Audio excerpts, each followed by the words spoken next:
अमावस्या के दिन पवित्र नदियों में स्नान करना चाहिए। अगर आप पवित्र नदियों में स्नान नहीं कर सकते हैं तो नहाने के पानी में ही थोड़ा सा गंगा जल डालें। तांबे के बर्तन में जल, अक्षत और लाल फूल डालकर भगवान सूर्य को अर्घ दें। भगवान सूर्य को अर्घ देने के बाद पितरों का तर्पण करें। इस दिन पितरों की आत्मा की शांति के लिए पूजा करें और उपवास रखें। बाद में गरीबों और ब्राह्मणों को दान दक्षिणा दें। पितरों का तर्पण करने से पितृदोष से मुक्ति मिलती है। वैसे तो साल भर की सभी अमावस्या तिथि अपने आप में विशेष होती हैं, लेकिन ज्येष्ठ अमावस्या की तिथि सबसे ज्यादा खास होती है, क्योंकि इसी तिथि पर शनि जयंती भी मनाई जाती है और इसी तिथि में वट सावित्री व्रत भी रखा जाता है, जो कि सुहागिन महिलाएं अपने पति की लंबी आयु की कामना से रखती हैं। आज की वीडियो में जानिए इस बार ज्येष्ठ अमावस्या कब है, व्रत कब रखना है, अमावस्या तिथि कब से कब तक रहेगी, स्नान और दान का शुभ दिन क्या रहेगा, किन वस्तुओं का दान करना चाहिए और अमावस्या के दिन क्या करना चाहिए और क्या नहीं करना चाहिए। इस बार 19 मई शुक्रवार के दिन ज्येष्ठ अमावस्या है।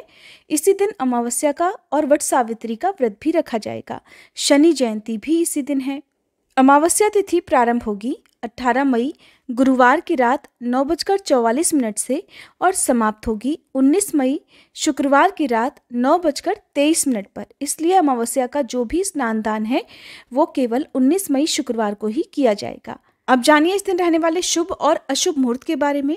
तो 19 मई शुक्रवार को सूर्योदय का समय रहेगा सुबह 5:48, सूर्यास्त का समय रहेगा शाम 6:58। ब्रह्म मुहूर्त का समय, जो कि सुबह स्नान करके पूजा पाठ करने के लिए उत्तम होता है, सुबह 4:12 से 5 बजे तक रहेगा। और राहु काल का समय, जो कि अशुभ मुहूर्तों में गिना जाता है, सुबह 10:30 बजे से लेकर दोपहर 12 बजे तक रहने वाला है। पितरों के निमित्त जो भी दान तर्पण आदि कार्य किए जाते हैं वो दोपहर के समय किए जाते हैं। अगर आपने वट सावित्री व्रत रखा है तो व्रत खोलने का जो शुभ मुहूर्त और तिथि रहेगी वो रहेगी 20 मई शनिवार को। व्रत आप खोल सकते हैं सुबह 5:48 से 8:55 के बीच में।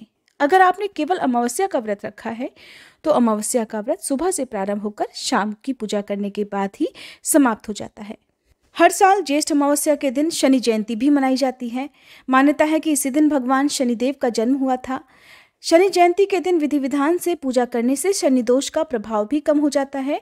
इस दिन पूजा पाठ करने से विशेष फलों की प्राप्ति होती है। शनिदेव भगवान सूर्य और माता छाया के पुत्र हैं और इस दिन पीपल के वृक्ष की विधि विधान से पूजा करके परिक्रमा करनी चाहिए। अमावस्या का व्रत शुरू करने से पहले आपको सुबह उठकर किसी पवित्र नदी या घर पर नहाने के पानी में गंगा जल डालकर स्नान करना चाहिए। इसके बाद शुद्ध वस्त्र धारण करने चाहिए। फिर भगवान शिव और देवी पार्वती की विधि विधान से पूजा करनी चाहिए। अमावस्या की पूजा में धूप, दीप, फूल, अक्षत, गंध और नैवेद्य भगवान को जरूर अर्पित करें। इसके बाद अमावस्या व्रत की कथा भी पढ़नी या सुननी चाहिए। कथा के बाद देवी पार्वती और भगवान शिव की आरती करें। अपने कुल देवी देवताओं का, अपने पितरों का ध्यान करें। इसके बाद आपको निराहार व्रत रखना चाहिए। इस दिन सिर्फ फल और दूध का सेवन आप कर सकते हैं। आज के दिन गौमाता को गौग्रास देना चाहिए, हरा चारा खिलाना चाहिए और पितरों के नाम से तिल से और खीर से तर्पण करना चाहिए। आप काले तिलों को पानी में प्रवाहित भी कर सकते हैं। मछलियों को आटे की गोलियां खिला सकते हैं। इससे भी जो पितृदोष है उससे मुक्ति मिलती है।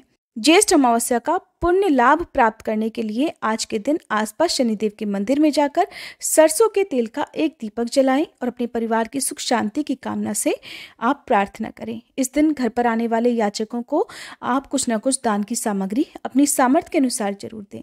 परिवार के किसी भी सदस्य को भूलकर भी तामसिक भोजन का या लहसुन प्याज से बने भोजन का सेवन नहीं करना चाहिए। नाखून, बाल इत्यादि नहीं काटने चाहिए और सभी गृहस्थजनों को ब्रह्मचर्य का पालन इस दिन करना चाहिए। उम्मीद है ये जानकारी आपको पसंद आई होगी।